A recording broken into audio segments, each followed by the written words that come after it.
Okay, then we'll get started. Hello, everyone. Thank you for joining us from all over to be a part of our UN75 dialogue on space on the global agenda. We're all really excited.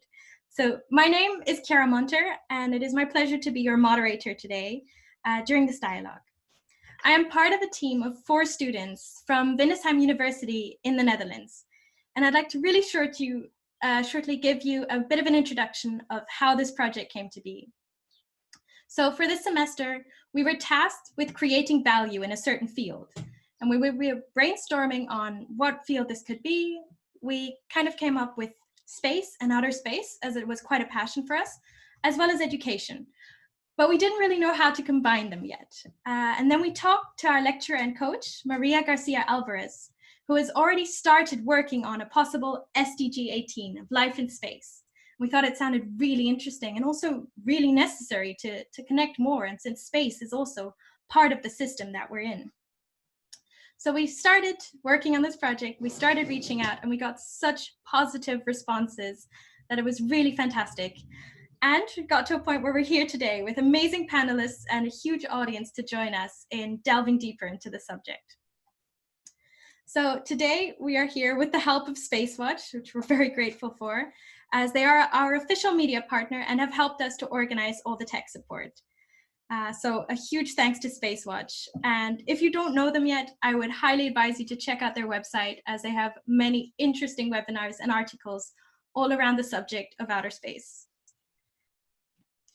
So now I'd really like to introduce all our panelists shortly. So thank you to you guys for being here with us today and for sharing your insights and knowledge.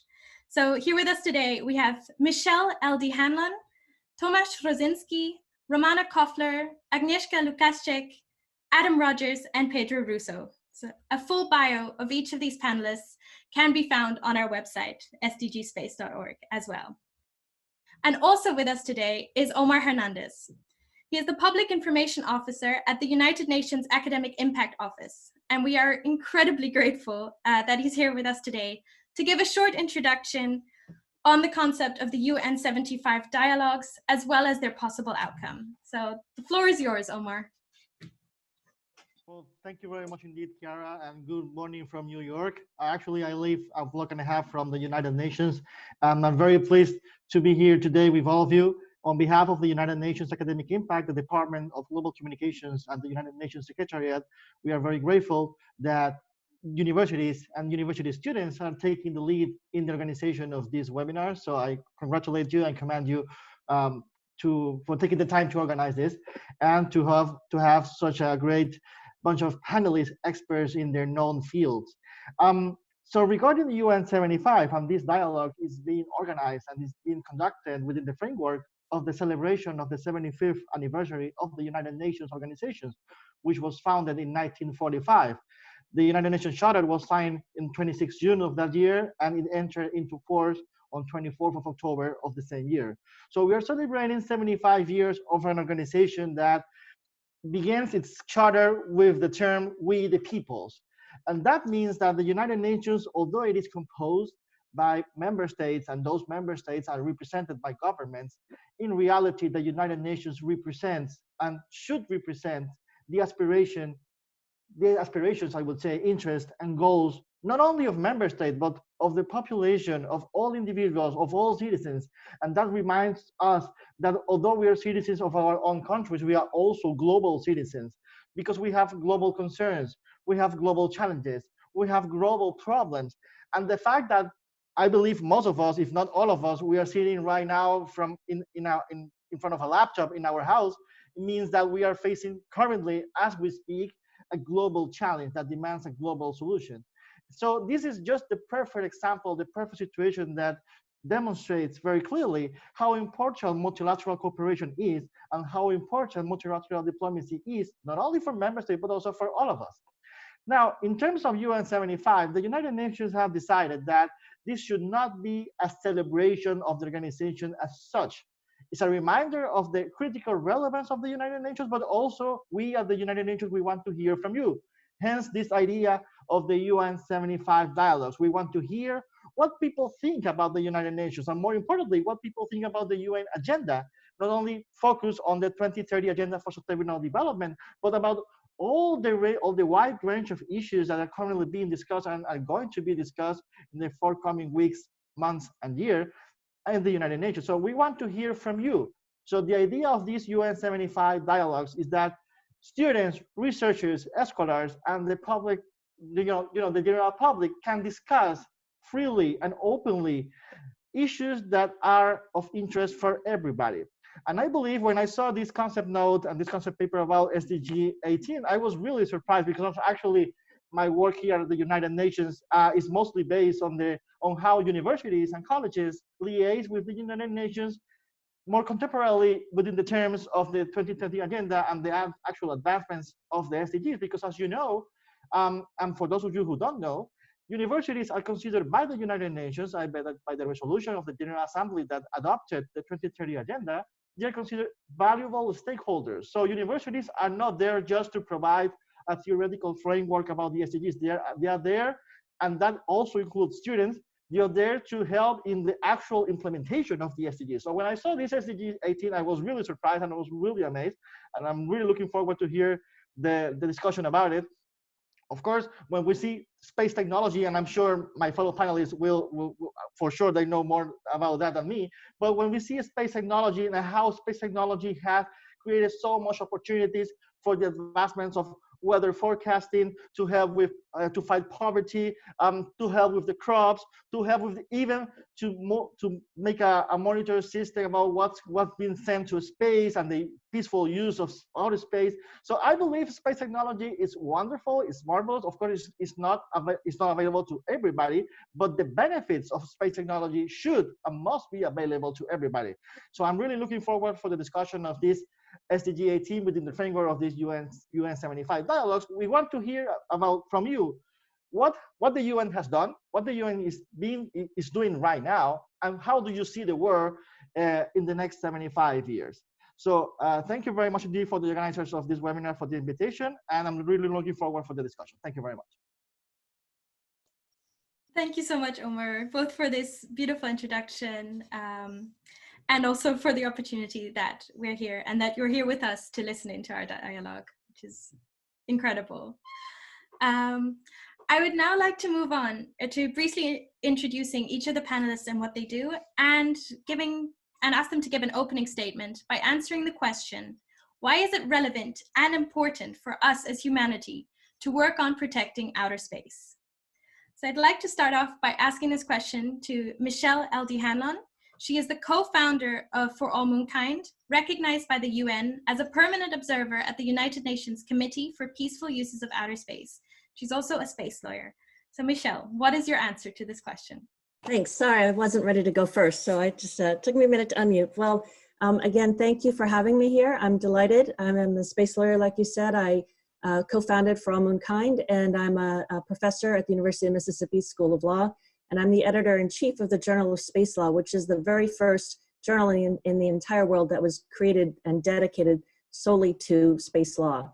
So this question of why do we need to protect space environment? And I like to talk a lot about it because people think about space as being infinite. And so you think, how can we mess up space? Because there's so much of it, and there's so much of it out there. And what are we really worried about? There's no oxygen, there's nothing out there that we need to protect. There's no life that we know of yet, right? So why are we worried about space and space environment? So the first thing we have to think about, though, is, sure, space is infinite, but our orbit is not. And so the first thing we think about when we think about the environment is orbital debris. All of the things that humans have put into space, you know, these amazing technological advancements, there's 8,000 satellites up there right now, only, you know, half or even less of which are actually operative. And with that, we get, something called the Kessler syndrome. You know, an object hits another object, you create more debris, and even teeny tiny pieces of debris in space can cause tremendous damage to our very delicate satellites and the International Space Station. But when you think about sort of moving beyond orbit, so, this is everything that Omar spoke about, how important Earth observation satellites are to everything we do on Earth. And I would make the argument we cannot achieve the first 17 SDGs unless we harness space properly. And so everything we talk about on Earth, poverty, hunger, so forth, our satellites on orbit are helping us address all of those. We have satellites that can help stop human trafficking. I mean, the power that we have from these satellites on orbit is tremendous, and we need to do a better job of harnessing that and getting the data out to people. But then let's think beyond that, and I like to think about the moon. For all mankind, we want to protect human heritage, human history in space. Right now, space law does not protect those first boot prints, and that's vital because we need, as a species, we need to understand that we're exploratory and migratory and curious. For all the people who say we need to solve our problems on Earth, absolutely. But going to space is going to help us because it's going to help us think about Earth in ways we've never thought of before. And so it's really important to think about bringing our best ideas into space and hopefully leaving some of the other ones behind. But I also think, so when you look at the Outer Space Treaty, Article 3 of the Outer Space Treaty says that international law applies in space, right? And we have a lot of international law and a lot of thought about the environment here on Earth. And if you look at the Stockholm Declaration, I think it says humans, the human is both the creature and molder of his or her environment, which gives him or her the physical sustenance and affords him or her the opportunity for intellectual, moral, social, and spiritual growth. I don't think you can put it any better, whether you're talking about Earth or talking about space. And so when we look at space and we think about what we're sending to the moon, we think about the plume effect and things operative, you know, one of the most important things about environment is respecting each other, right? And so we have to respect each other's satellites, we have to respect each other's operative equipment on the moon, we have to respect our universal history.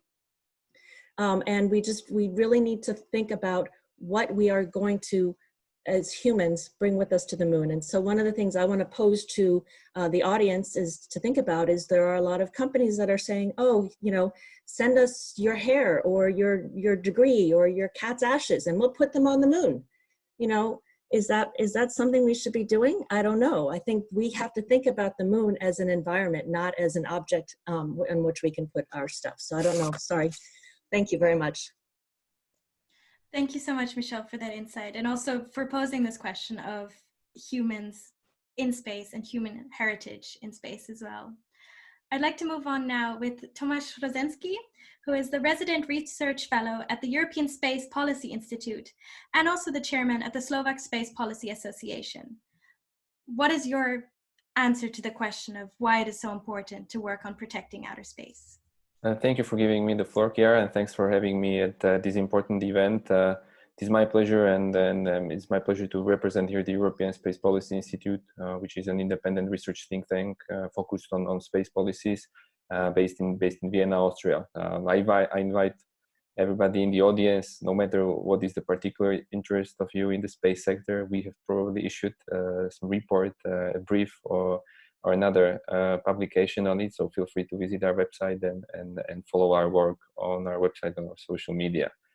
So the questions that you raised, Chiara, I would like to bring in more of a practical perspective, which is that I believe that space is essentially useful and important for a lot of practical activities which go beyond the mere aspects of colonization of other planets, mining the moon. You know, I believe that space is truly important for a lot of policies and sectors which support the socio-economic development or contribute to the essential aspects of public safety or public health. What Michelle mentioned, the Earth observation satellites, we can enrich that, and we can add telecommunication satellites. We can add positioning, navigation, and timing through satellite navigation systems, which also contribute to other sustainable development goals, and this is happening worldwide. So this is not a prerogative of just the developed world. This is a prerogative for all member states of the United Nations framework. Maybe where in the past space was more thought of as the last resort option, meaning that it was the choice of solution when no other options were available. I'm observing that currently, with the proliferation of new actors, be it states or private companies in space, we see that there are more accessible, more affordable, and more capable solutions that bringing space as the solution of choice in targeting sustainable development. And what I would like to maybe raise is the fact that we do not necessarily need to think about protecting space through, I would say, big, large-scale initiatives, but we can start small. We can start this activity from bottom up, and there is a lot of instruments that have been put in place which already fulfill the goal of protecting the space environment. Where this is the problem, and this is not myself saying it, but this is the European Space Agency, which says it, that the compliance with the space debris mitigation measures, for instance, while increasing, is still not sufficient. And so there has been plenty of instruments, plenty of tools put in place, such as end-of-life procedures when finishing your spacecraft mission, the importance of standardization, the importance of sharing information about your spacecraft is located in orbit, or contributing to the so-called space situational awareness systems that we know that we can do it. And just by doing the stuff which has been already developed, we can significantly contribute to the protection of space environment. And when we do this, then we can move on the other step, which is putting the space on the global agenda, or putting the protection of space to the global agenda. Thank you, Tomasz. Thank you so much for your insight. Now I'd like to move on with Romana Koffler.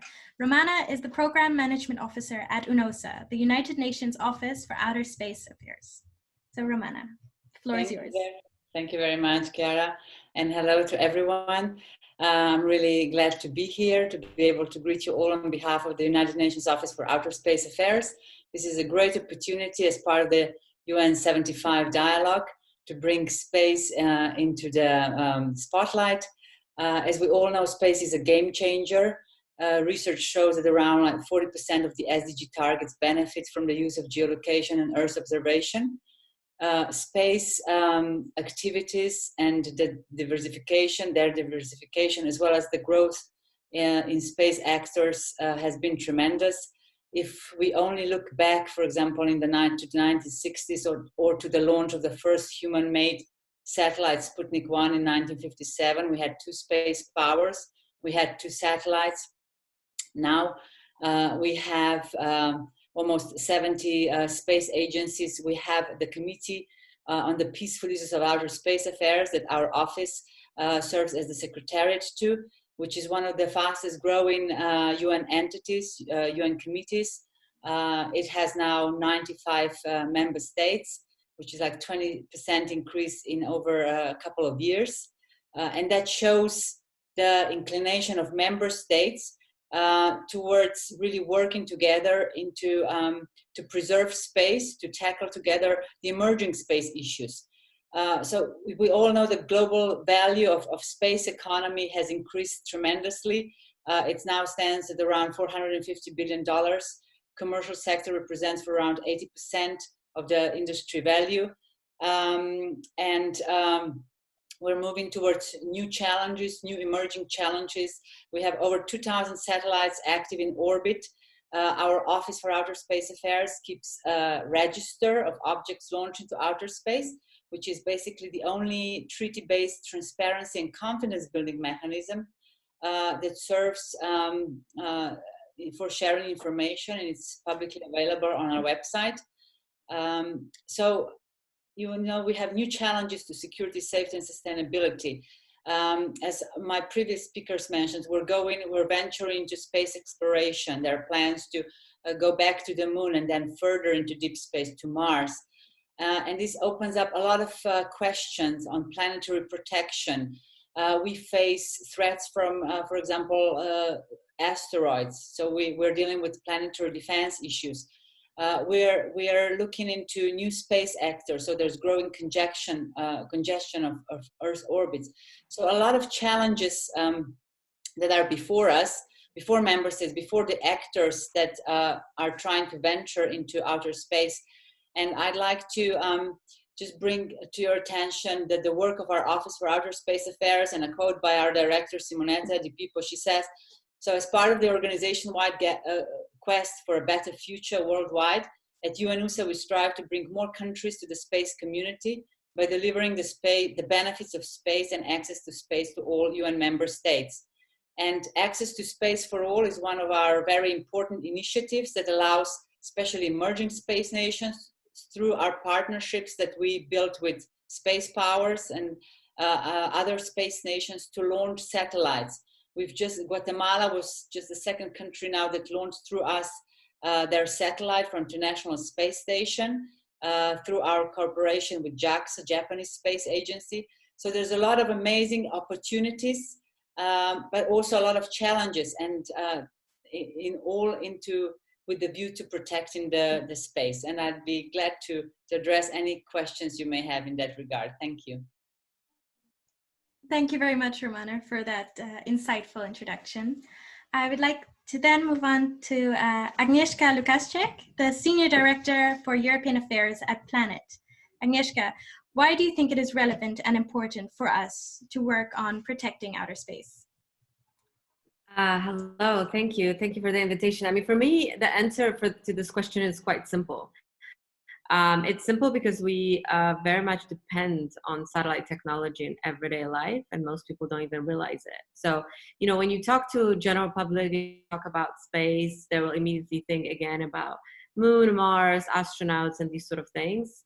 So maybe they don't think it's so essential to worry about space. But really, when you think about Earth observation and GPS, I mean, everybody uses GPS, right? They're probably well, now a lot of people are on lockdown, but when they go from place to A to B, they use GPS. You may not even know that all the banking systems are synchronized through the atomic clocks that are on GPS satellites. So our banking system depends on it. All the shipping, for Earth observation, you know, weather, climate change, disaster management, agriculture, precision farming, telemedicine, et cetera, et cetera, et cetera. I mean, I could keep going on and on. So people, you know, I often say, if people ask me this question, I say, well, just imagine we would turn off all the satellites for a week. What would happen? Well, everything stops. I mean, that's your answer right there, you know, and it's not that we cannot live without satellites, we can, but the technology that we have, a lot of it is just not going to work. So it's going to put us back, you know, 10, 20, 30 years.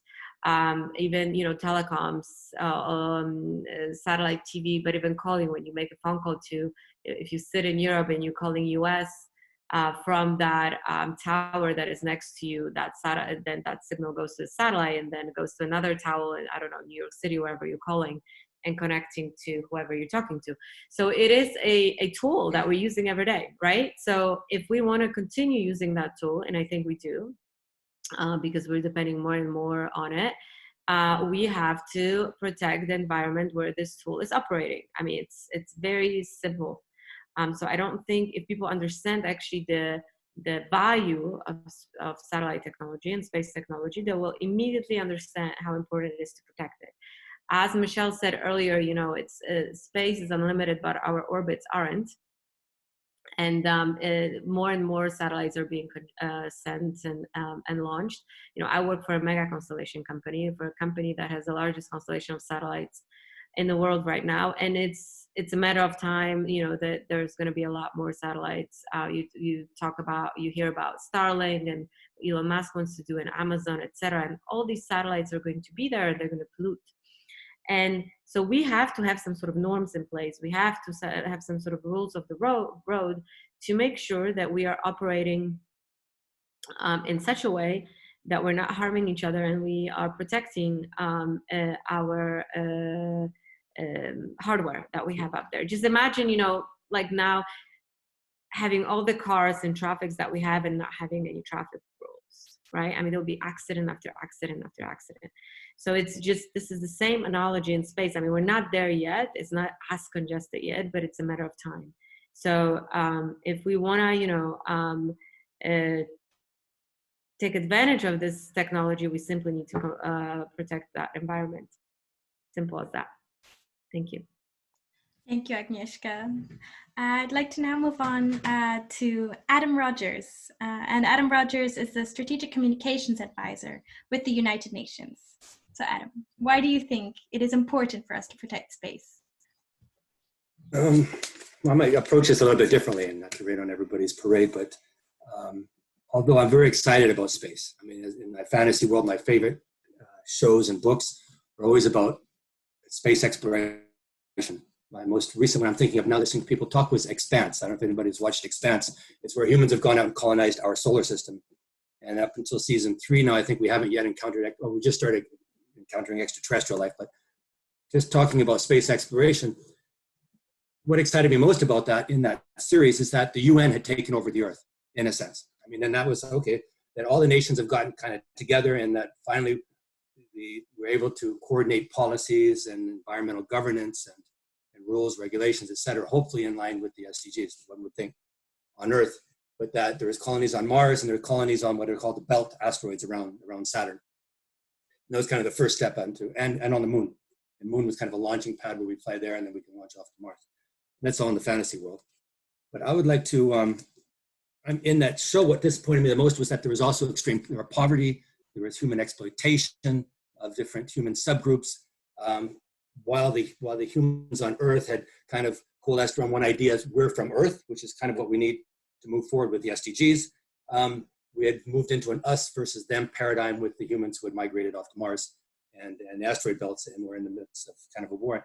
And that's the problems we're going to take to space if we don't get the SDGs correct. I mean, if we don't get it with the SDGs, if we don't achieve, I would like to see us get through.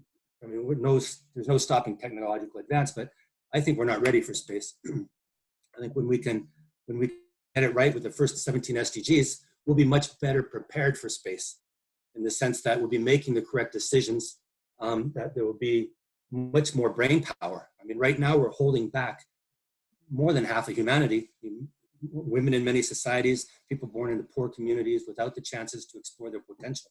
But when we can kind of make the proper decisions, and the SDGs isn't, achieving the SDGs, people think it's a lot about technology, but it's really about a mindset, about like it's a mindset of making proper decisions.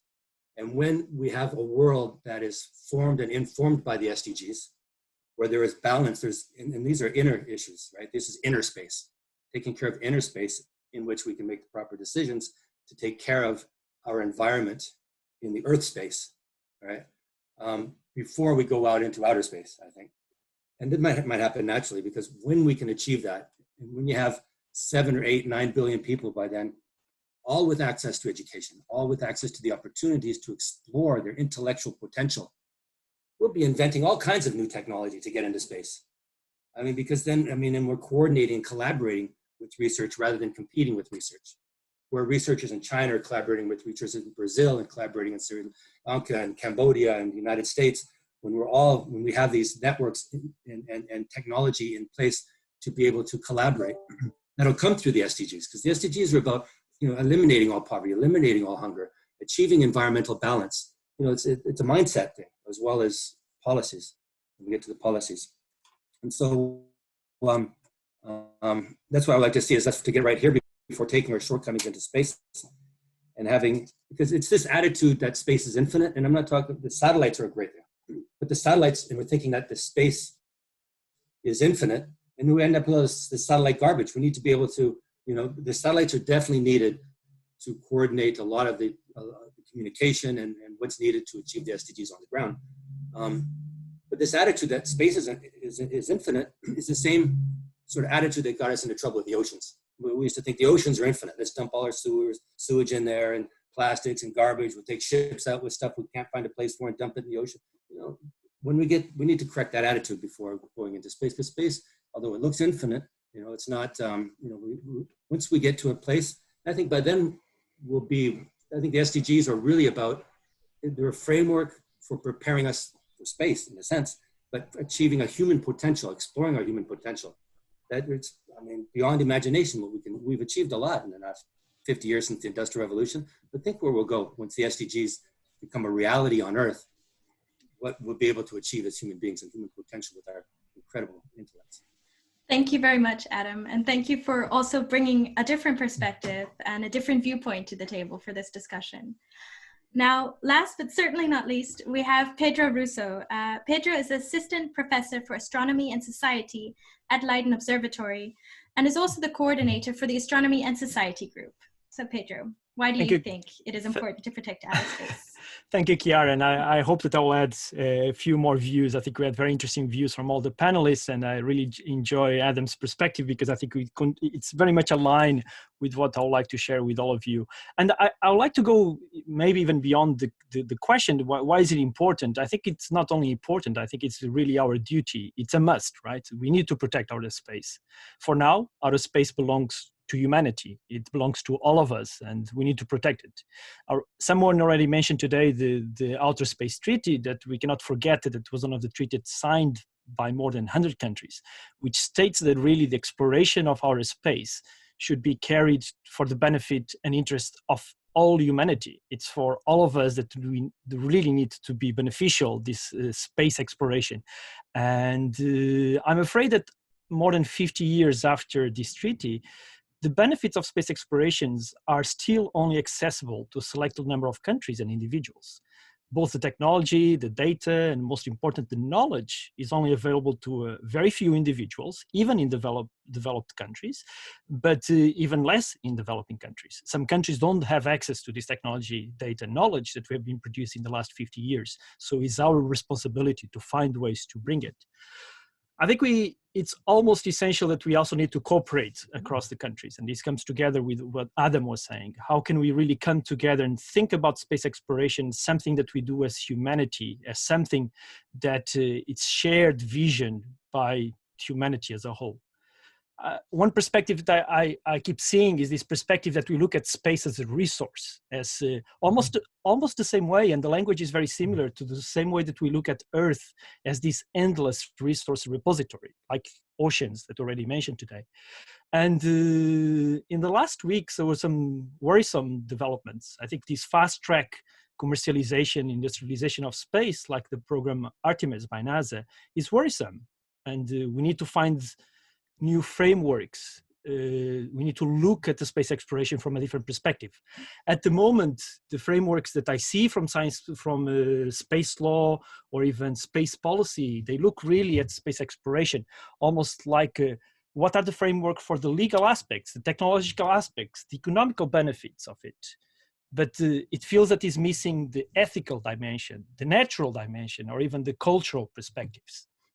Someone here during the Q&A, they were asking, what's the role of UNESCO World Heritage Convention in the space exploration?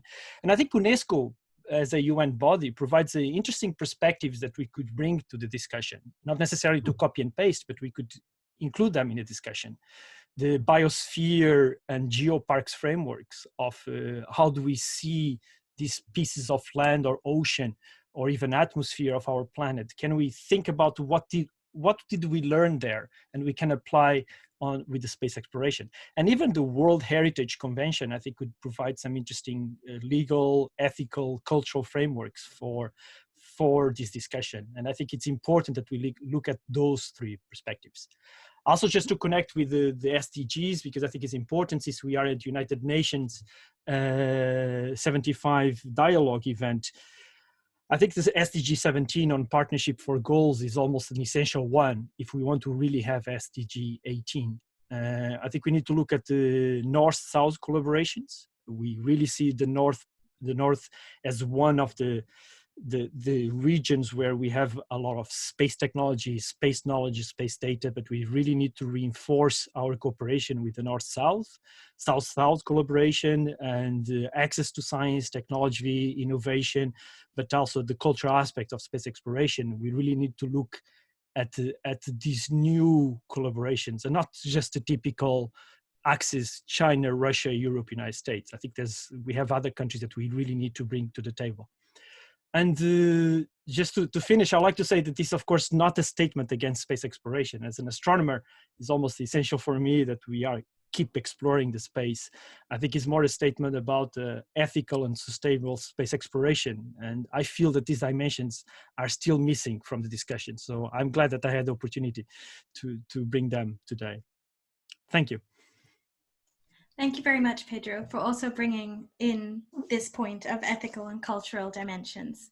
And thanks as a whole to all panelists for bringing such a diverse insight into this topic. I would now like to move on to the questions from the audience. So to kick things off, I'd like to go in with the question, so that we know that space is a growing sector, but what poses the biggest threat, or what is the problem that could arise from such a growing sector? And I know that a lot of you have already mentioned parts of this in your opening statement, but maybe we could dive deeper into this. And I'd like to give the floor first to Agnieszka. So first of all, the space sector is very complex. So just a lot of people, a lot of companies or entities that are going to participate in, let's say, space sector are not necessarily going to be launching things into space.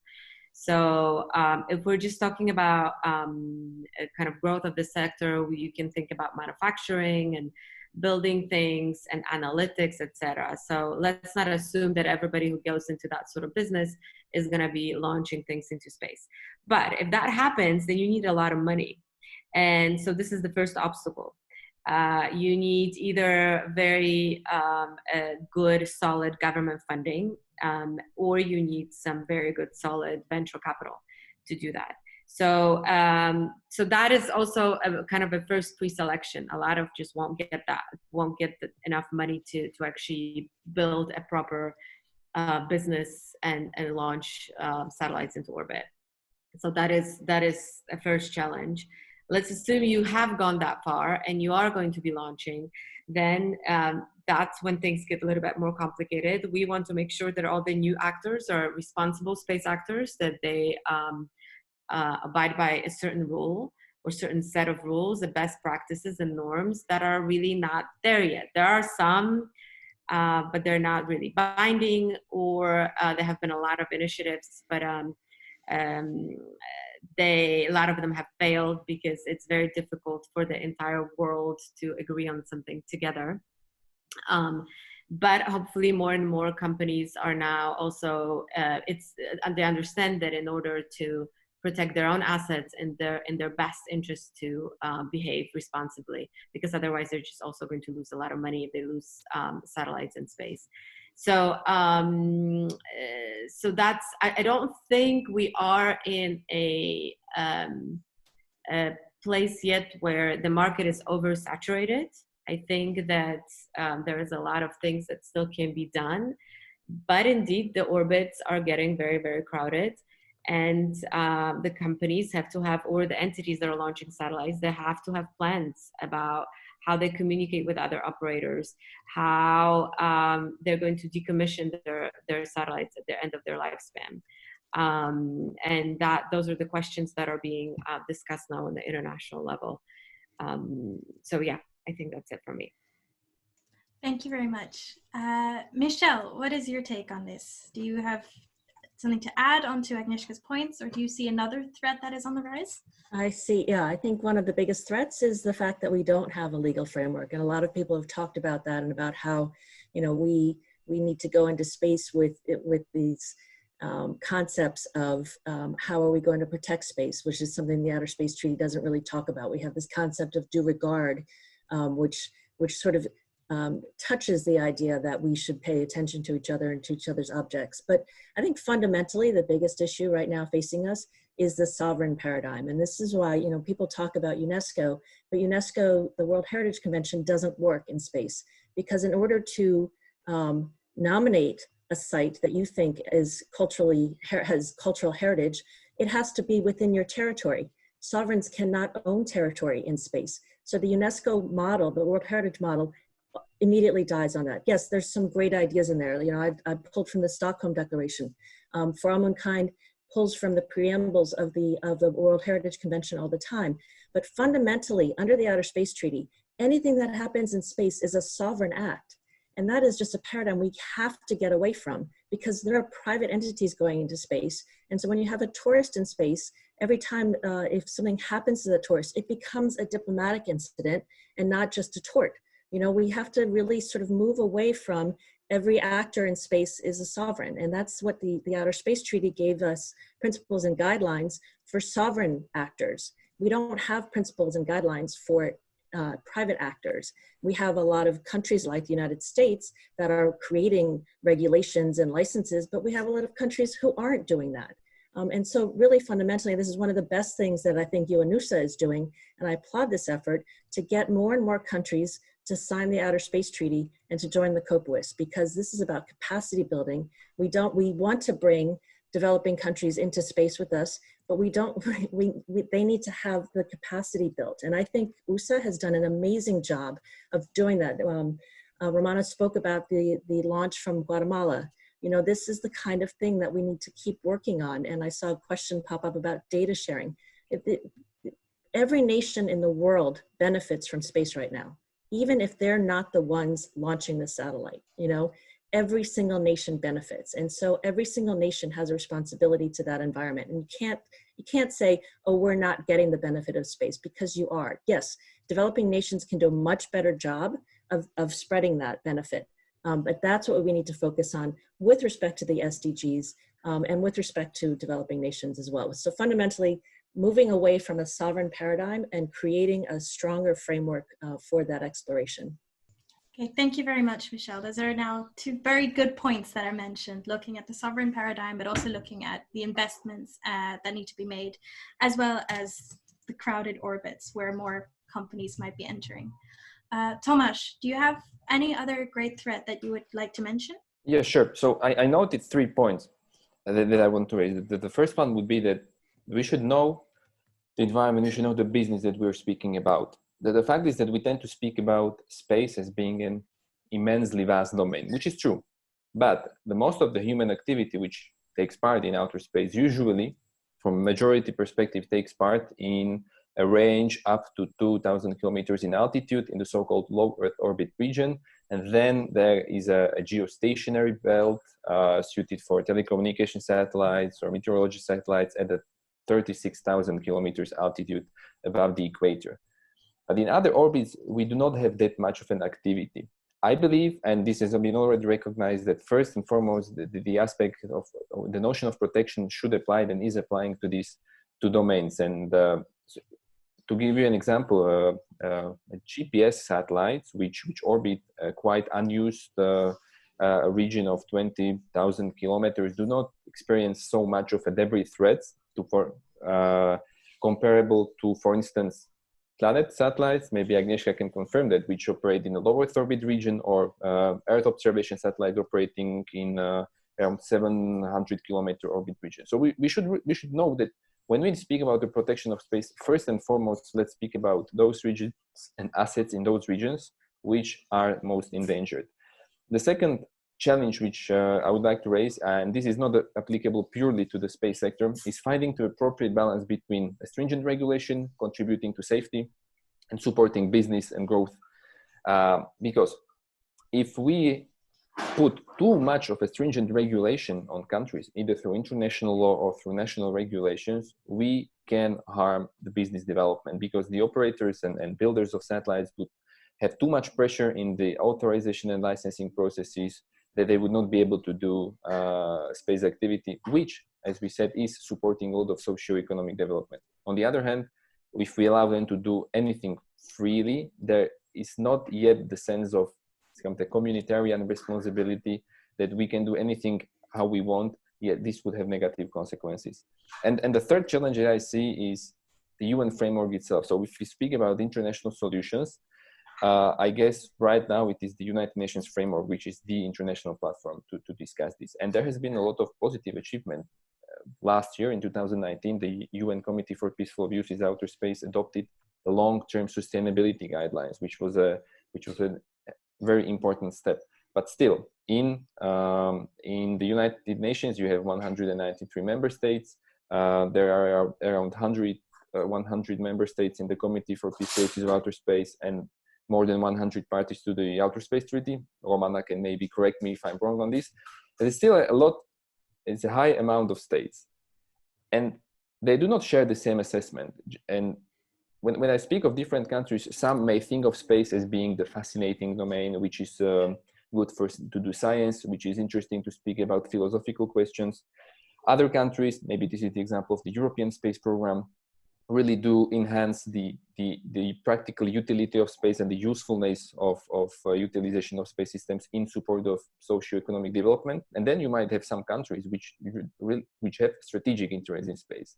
They pay a lot of money to the military programs, And I would not like to give any positive or negative assessment to it. It's just the fact that you have some countries which really spend a lot on military programs, on classified missions, with payloads, with the sensors, that we do not really know how capable are they and what they do. And this will frankly still remain, because the strategic value of space is not diminishing. And so trying to strike an agreement between this in this complex environment, I think will still continue to be quite challenging in the long term. And that is why, and I would like to recall what I mentioned in my introductory statement, is that we can already start doing something on a smaller scale and gradually build up these large-scale international legal agreements. Thank you very much, Tomasz. I would like to now move on to another question that I would like Romana to start with.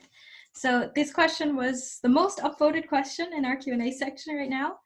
And it's, since large numbers of people will not be living off Earth until there are commercial companies offering jobs on the backs of profit-generating business models, why have Europe's leading space nations not taken the lead in promoting commercial space activities through appropriately regulated property and mining rights? Well, if we build upon this question and the debate we had previously, the responsibility for space activities and the way the international space law is built right now remains with states. It's, as Michelle said and Tomasz reminded us, it's state-based international space law. There has not been a consensus to build any, to agree on a new treaty that would kind of reflect the tremendous diversification of space activities that happened since 60s and 70s, because all the treaties were basically made in 60s and 70s. So it's still state-based responsibilities. And on the other hand, as also Tomasz pointed out, there's always a delicate balance between a responsible behavior and also allowing the private sector, the commercial activities to thrive. And at the level of the committee on the peaceful use of outer space, member states have taken a very proactive approach, although it takes a long time because the committee is a consensus-based body, so everything has to be agreed. There should be no disagreements, but for example, all these new developments, the interest of commercial sector, for example, on space mining, so space resource utilization, then space debris mitigation, for example, then space exploration and innovation. All this is now, these are new agenda items that has only been started to be discussed since 2017, 2018. So fairly recent, also on space traffic management. So at the policy level, the committee sort of serves as kind of transparency and confidence building measure in itself to discuss this at the state level. And then this trickles down into the private sector. And obviously, since we talk about the SDGs, SDG18 has a strong emphasis on partnerships. We cannot have space exploration or any space activities without this, without the partnership, without SDG18. And member states bring in, when they come to the committee, when they come to the meetings of the scientific and technical subcommittee or the legal subcommittee, they bring in as part of their delegations also their companies, so the interest of private sector, commercial sector, just to make sure that they're aware and that there's some information flow between different actors in space. Okay, thank you very much, Romana. I would now like to make a bit of a switch because we're also getting questions, especially on the topic of looking at collaborations. A question for Pedro. How can space enthusiasts involve more younger people to be more interested, educated, and entertained in the topic of sustainable space exploration and technologies, making the complex simple, particularly in the field of the technical field on development and research? Well, that's an excellent question. And I guess that's also a tricky one. I mean, we all agree that space is a super interesting topic for young people. I think one of the most interesting topics that we know that the students from all around the world like to explore is the topic of space. Topics like astronauts, black holes, exoplanets, alien life, they are all very popular topics in science. And there's even research showing that. Somehow I think it's also the responsibility of the people in the space sector, especially also the space agencies, to make sure that the knowledge that we produce with the space exploration is really also disseminated in an engaging way with our citizens, including younger people, including the schools. I know that all the main agencies, including NASA and ESA, they have very strong educational projects, and they try to do that. But I think we also have to do a better job in bringing those topics into the formal curriculum. I think at the moment, and we have been exploring space for more than 50 years, almost 100 years, we need to make sure that these topics are part of the curriculum and the students learn about them in a more formal way. We also have ways now, especially with citizen science, to engage the public in the scientific processes, in scientific participation, and we can get the students, but also adults to really participate in the analysis, in the data acquisition even of in space sciences. So there's several ways that we could do better, and I think we also have that responsibility. But space is for sure a very interesting topic to use to attract students to space careers. That's a very good point to make, to share it also in our educational system as well. I have a question for Adam that's also been asked by Ed Kerpers, among other people in the audience. Wondering if there are also other SDG18 proposals, for example, arts and scientists or self-awareness, because they agree that space activities are very important, but how important is it for it to be an SDG18? In my opinion, it's not. Well, first off, the SDGs they're locked down. We've gone 5 years into them since the year 2015.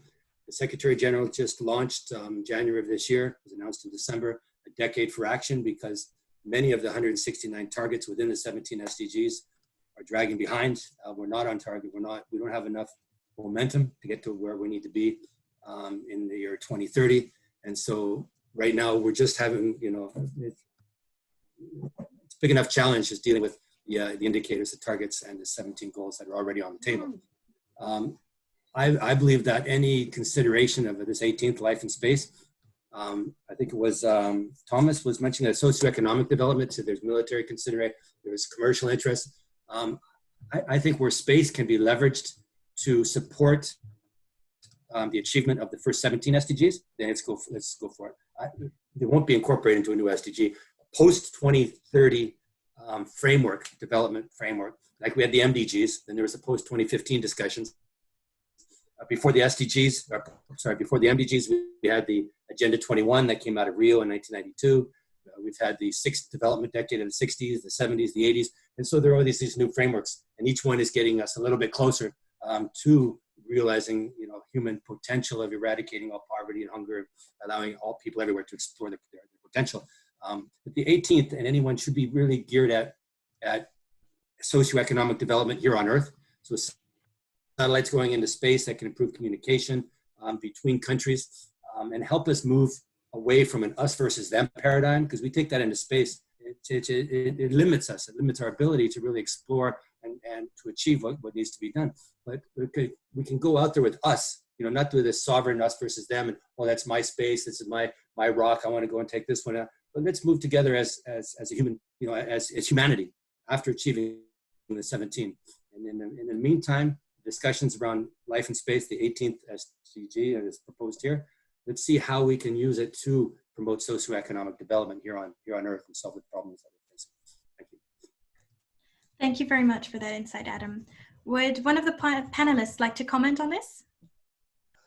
Well, thank you, Chiara. Indeed, I believe, when member states of the United Nations agreed to the 2030 agenda, for sure there were many problems that were left behind, either because of lack of political consensus or because they were not considered as critical at the time when the agenda was adopted. However, we are already in 2020, so there's actually a decade to actually achieve the goals. Most likely these goals will not be achieved, not even by more than half of the member states of the United Nations, which is very troublesome. However, I believe, as Adam mentioned, that if we consider space as an ally, and space technology and space exploration and space science, and actually I recall the International Covenant on Economic, Social, and Cultural Rights, it clearly says that scientific progress must be I mean, the right to enjoy the benefits of scientific progress is a human right in itself. So this connects quite well with SDG 16, for example, which is on which also relates to fundamental freedoms and human rights. So I believe space can be somehow embedded into each one of the SDGs. However, the discussion about bringing a new SDGs to the topic probably will be something that could be discussed and will begin to be discussed as we get closer to the year where all these SDGs are supposed to be met. That's a very good point. Yes, Michelle? Oh, sorry, I just wanted to sort of add, because what I'm hearing, I think we all agree, you know, space is important. We need to educate people about space. I don't know enough about how the UN structure works. I guess an SDG18 right now is not really going to be in the works, but I think it's really important to point out one of the biggest issues about space, which we hadn't discussed earlier, was that the public support for space activities isn't that strong. And that goes back to the education question that Pedro answered. We need to educate the public about how important space is. And so for me, the UN involvement and to have a life in space SDG doesn't just help us achieve all the SDGs, but it helps us generate the support we need, because we need governments to have the political will to produce, to explore space and to spend the money to explore space. Because right now, as developing countries, I'm sure, have a lot of other agenda items that they want to spend their money on. But because there's not an understanding at a public level that if you have a satellite in space, you're actually going to be able to grow better crops or something and so forth. So to me, that's a really important part about having an SDG in space, is that public awareness and raising that public awareness and generating that public support, which our politicians need in order to put money against space. That's a very interesting perspective to add, because yes, of course, the SDGs are already an agenda in itself, and space does help towards working with that. But yes, raising awareness and making sure to create more collaborations would be something that could be achieved with another SDG, namely life in space, for example. What do you think about this, Agnieszka?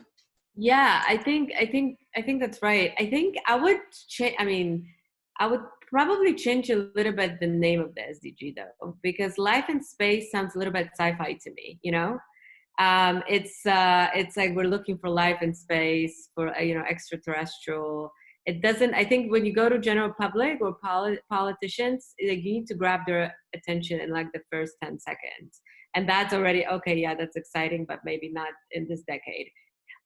So you want something that, shows the value immediately. So maybe protection of the space environment, or space for life on Earth, or activity in space, or benefits of space, something that actually shows the usefulness. So I'm not sure life in space is something that speaks. Like, for instance, when I first received an email from you, I was like, a life in space? I don't know nothing about that, because I thought you were going to ask me about like extraterrestrials and things like that. So I think that sort of marketing and PR is also extremely important. But I would definitely focus, when you talk again to decision makers, I mean, you're going to make it useful to them. You have to think about that they don't often think long term. They think until their next re-election or their term. So you need to give them a tool where they can achieve something that is going to make them look good. Unfortunately, that's how, I sound cynical, but that's how it works. So you're going to tell them, for instance, you can tell them, space, you come from a country or area where it's just big in agriculture, here's how space can help, or your country deals with a lot of natural disasters or droughts, here's how space can help, or there's a refugee crisis in the southern Greece, for instance, this is how space can help. So you have to be very, very specific and showing like the exact tools that are useful, and then they can start scratching their heads and like, oh yeah, I never really thought about it, because most people don't. So saying, and also like I wanted to address one thing that Pedro said earlier, which I slightly disagree with, that he said that only few people have access to space data. And the developing world doesn't. And I don't think that's true. I think they just don't know. It's not they don't have access. I think they don't have awareness. That's a different thing. GPS is for free. They have access to that.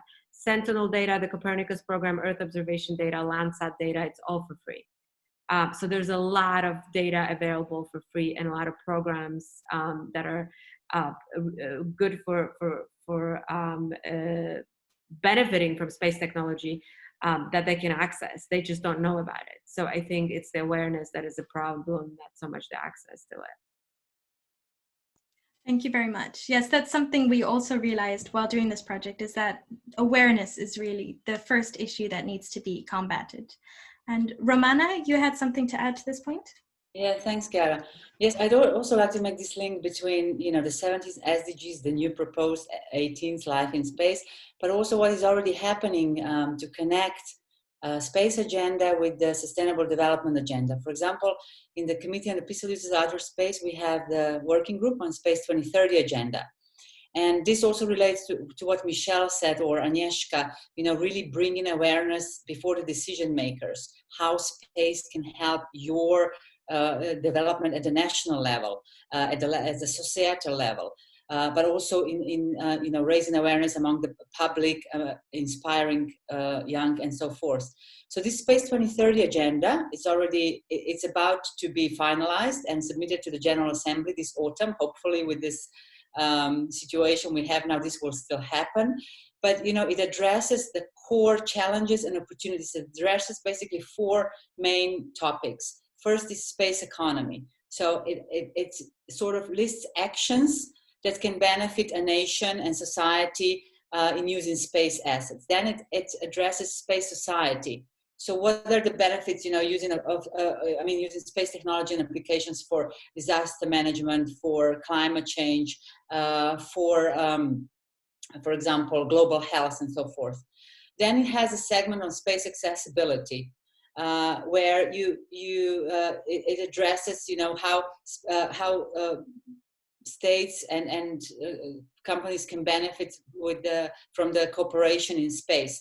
And the final one is on space diplomacy, how to enhance safety of space operations, how to enhance transparency in space and space situational awareness and so forth. But what it does also in the implementation plan, this Space 2030 agenda will feature best practices that member states can avail themselves of. For example, mechanisms like International Committee on Global Navigation Satellite Systems, which is, for example, a platform where GNSS providers talk to each other to make the systems interoperable, and that's a huge benefit for the end user. Or, for example, the UN Spider, one of the programs on disaster management that brings together the civil protection sort of societies on the ground and the space communities, and liaise them and brings together bring them together in case there's an emergency, and even to build or institutional preparedness ahead of such emergency. So there's a lot of good practices in this Space 2030 agenda. And so this linkage is happening already. So I hope the committee will manage to complete this task, and that it will be before the General Assembly, and that we also can present this to a wider audience, not only be limited to member states at the moment. Thank you. Thank you very much, Romana, for sharing this. And it sounds very exciting. Hopefully it can be merged so that it's spread also amongst the general public and decision makers. Now, when we kind of talk about collaborations and the different organizations involved, I have a question for Tomasz, which is, how cooperative are the different organizations working towards space exploration? Is there any cooperation at all, or is it more competitive and very secretive in this department? Well, thanks for shooting me this question, because it is indeed what I was recently interested in. I was supervising a master's thesis at my former university, and my student was actually indeed examining these particular questions, whether in space exploration, do we see more of a competition, do we see more individualistic approaches of countries, or do we see more of a cooperation? And by studying more than 400 of space exploration missions since 1957, he actually really found out that we are getting really more and more towards cooperation. I believe the question, the author of the question was also asking whether do we see some secrecies in space exploration. And in space exploration efforts, if we limit them to planetary science, to human space flight, maybe to astronomy satellites, I do not really see that much of a secrecy there. This is more related to military space programs. But still, even in the domain of space exploration, you often get you often come across some political aspects. When we speak about space exploration, we usually speak about multi-billion projects, which need to take place over decades sometimes. And frankly, this is the case of Mars. We still haven't got yet there, although the discussions about traveling to Mars has been there since 1980s.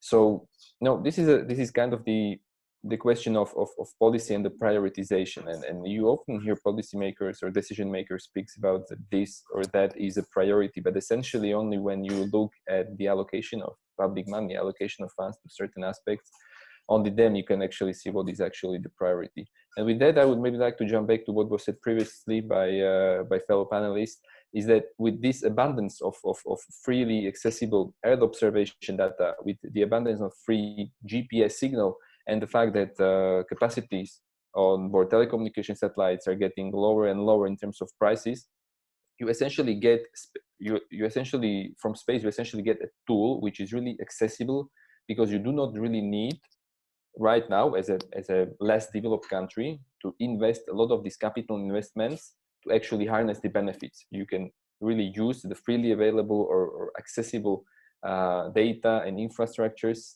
and give it some added value and make use of it. Thank you very much, Pedro.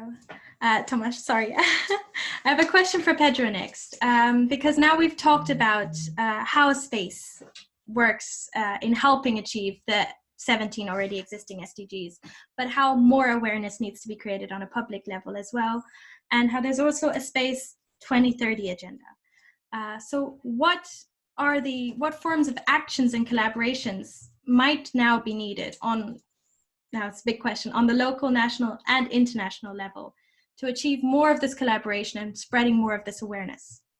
No, exactly. And this is a great question, because also it will help me answering and commenting a bit more to what Agnieszka and Thomas were saying. And I absolutely agree with them. Of course, especially in some space agencies and the new programs like the Copernicus program of the European Space Agency, the accessibility to data has been very important. Open access to the data needed to be available. NASA has been very good on their space missions, especially the scientific ones, to make all the data available.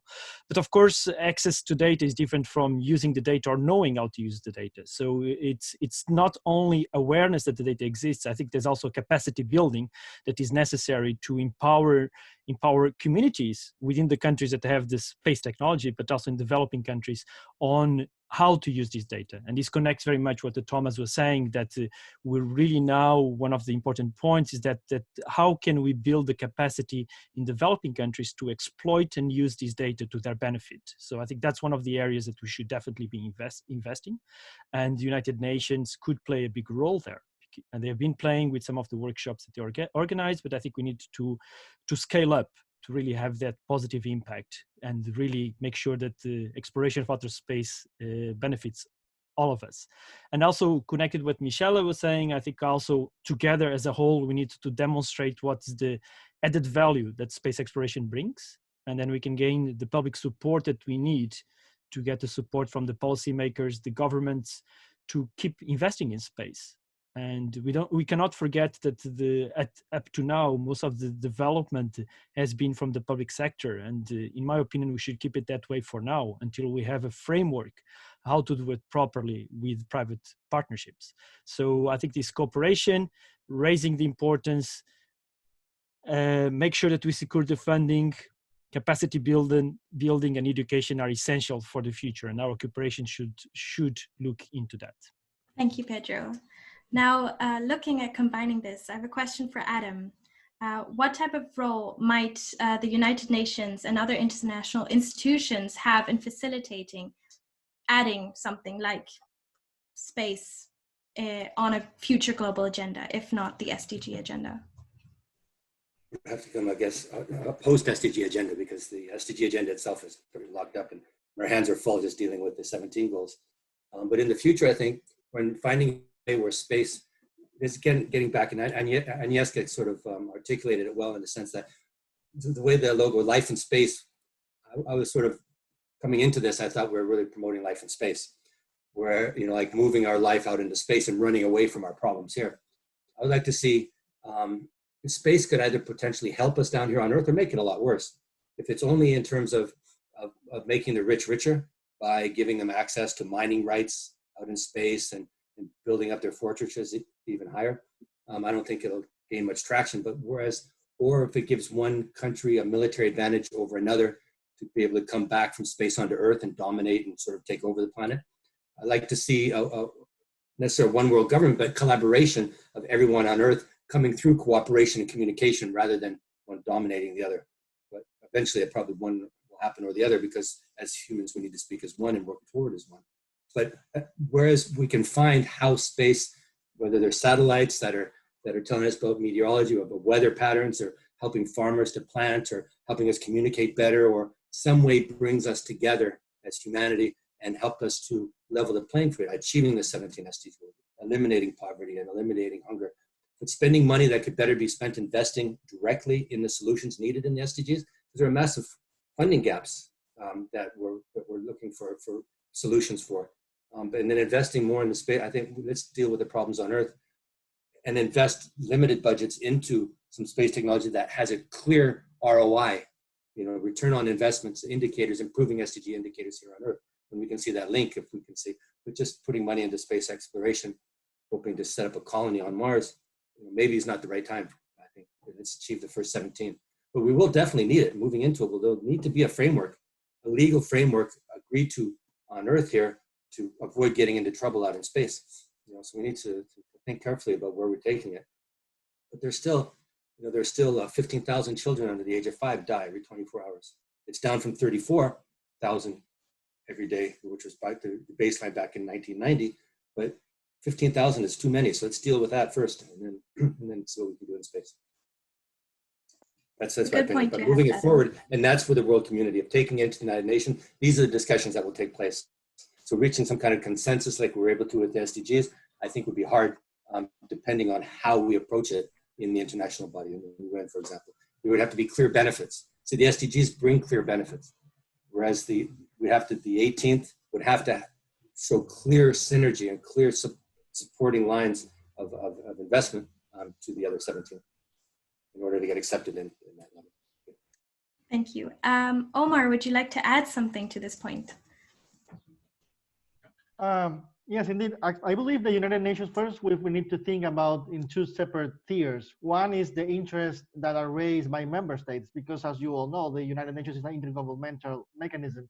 Hence, whatever the UN does is always going to be somehow oriented by the interests of member states. That said, the United Nations has a clear charter with guidelines and principles and purposes. So I believe the very first thing that comes to my mind not only is to spread the word, but also to gather member states around it, and also to, as all my fellow panelists mentioned already, the importance of awareness.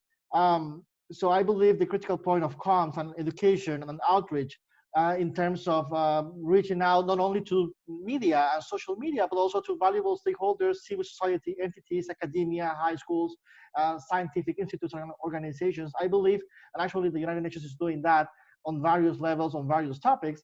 I believe that once we reach the 2030 deadline, then that the discussion on sustainable development is not going to be over. It's going to be revamped. So we're going to have new challenges. We're going to have to explore new avenues, and probably space will be just one of these avenues that we need to explore in order to how to make a world a more fair and equitable one for everybody. So I believe the United Nations has a convening role, and it has also a role to gather together, if I may say so, not only member states and governments, but also all valuable stakeholders that we may possibly have. And when it comes to space science and technology, we need to go to the private sector. We need to go to the scientific research institutes, to scientists themselves, to whoever has interest in these topics, because the United Nations alone is not going to do anything, nor member states will do. So we need not only consensus in the political sense of it, but consensus is, okay, let's put all our efforts together in order to achieve whatever agenda we might come up with after 2030. And I'm sure space will have a space there. That's very nice to hear. Hopefully we can all join forces to make this happen. I sadly have to say that we're almost out of time, so this leads us to our last question. But again, for anybody in the audience who would still like their question answered, please feel free to reach out to us. You will also get an email from us in the next couple of days, so don't hesitate to ask your questions. So the last question was also very upvoted, and it goes to Romana. And the question is, how effective is the UN in ensuring that space is protected, putting in mind that most of the superpowers don't respect international law? Wow, that's a very good question. Very good question. I wouldn't say, or I can't comment that major space powers don't respect international law. You know, even the last such, for example, example of kind of a groundbreaking legislation that was passed by the White House, for example, an executive director on space resource utilization, they refer to international law. So this directive refers to in accordance with international law. The treaties, as we discussed before, were so broadly written that they allowed for certain rules, ground rules, but also for as space activities have evolved, they've allowed for the evolution of the space activities. And the international law has always been following basically the development of space activities. It was not the other way around. So if we had treaties first, we have now guidelines and principles. And as a lot of speakers have mentioned here, you know, we have to leave a lot of space open for innovation, for exploration, for moving the space activities forward. And that's the main interest of all. But what is important is to really, and this is what I think the main role of the United Nations is here, or also what our Office for Outer Space is trying to do, to facilitate these exchanges, to facilitate partnerships between emerging space powers, between space nations that are trying to gain access to space, and that's really important. So really trying to bring the benefits of space to all. And capacity building, as Pedro pointed out, has a really important role to play, because, you know, we have a lot of technologies, we have space-based applications, but we have to also provide the knowledge how to use them, how they can benefit, especially countries that so far have not really been exploiting the positive benefits of it. So I think we're down to that level, really facilitating the exchange and the positive benefits that space can bring, space for space, as Adam said. Perfect, thank you very much. Does anybody have a final comment to make on this? So I just want to say, you know, we've been a permanent observer to the COPOIS for 2 years now, and we are incredibly impressed by USA and COPOIS. And, you know, we have to remember that the COPOIS and USA have kept the peace in space for a long time already, and that hasn't been easy through Cold Wars and so forth. So I think the USA and the COPOIS has been really effective in terms of rulemaking and framework setting. We have not had another treaty in space, but we have principles and guidelines. But I just sort of wanted to respond a little bit to some of the statements I'm hearing. I'm a little disappointed that we don't really have this focus on space yet, because I want to, my good friend Frank White always starts his conversations by saying, how many of you wanted to go into outer space when you were little? And, you know, everyone raises their hand. You know what, we're already in space. The Earth is in space. It's not outside of space somewhere. You know, we are all in space already. So when we talk about protecting the environment, when we talk about using space to help people on Earth, it's an extension of our existence as it is. And I think we need to change that mindset.